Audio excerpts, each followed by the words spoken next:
नाज़रीन, अवामी न्यूज़ में ख़बरनि जो सिलसिलो जारी है। इन वक्त असीं तव्हांखे छाछरो में ख़बर ॾींदा हलूं त इन 221 छाछरो नगर पार्कर ते PTI पारां पंहिंजे वर्कर मुहिम तेज़ हिन हवाले सां जयप्रकाश पारां मुख़्तलिफ़ यूसन में वर्क मुबारक रिंद में प्रेस क्लब मुबारक रिंद ते मीडिया सां ॻाल्हाईंदे चयाईं त PTI थर में मज़बूत थिए पई। निज़ामुद्दीन जो सुठो वोट आहे। ॾिसो, इन 221 ते 2013 जी इलेक्शन थी, 2018 में थी, जंहिंमें मकबूल शाम कुरैशी साहब ॿई मरतबा खां इलेक्शन लड़ियो। 2013 में तव्हां ख़बर त शाम कुरैशी खटे चुको हो, ज़बरदस्ती पोलिंग छाड़े उन हराइण जी कोशिशि कई वई।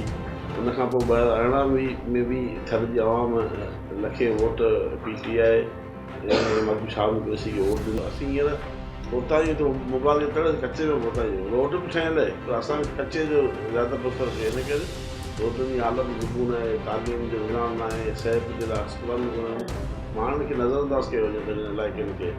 ऐं थर जे माण्हुनि जो शुक्रगुज़ार आहियां जेके मोहबत ॾियनि था, प्यार ॾियनि था। ॿियो सवाल इहो आहे, GTA अॻुवान अरबाब गुलाम आहिनि, अञा ताईं वर्करनि ते सरकार करे GTA GTA जा अॻुवान पहिरीं ॻाल्हि हुई GTA जो पीर साहब फगारो साहब लोक जमायत ऐं GTA जे अॻुवान खुले मदद करण जो ऐलान बि कयो। इलेक्शन जे टाइम ते माण्हुनि खे पूरा असर बि ॾींदी आहे ऐं लालच बि ॾींदी आहे।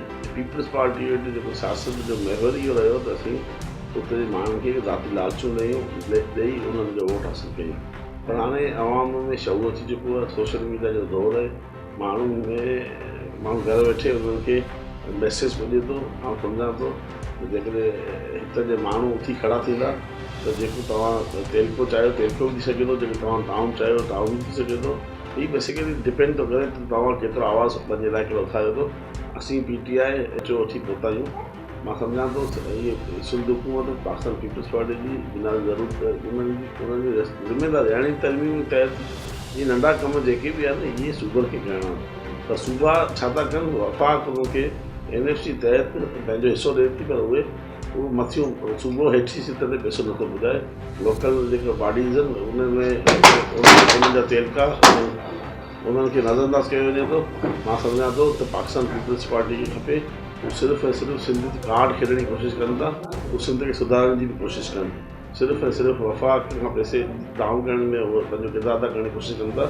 वफ़ाक़ मज़ीद खबरों और तफसीलात के लिए विजिट करें हमारी वेबसाइट www.awamiNewsHD.com।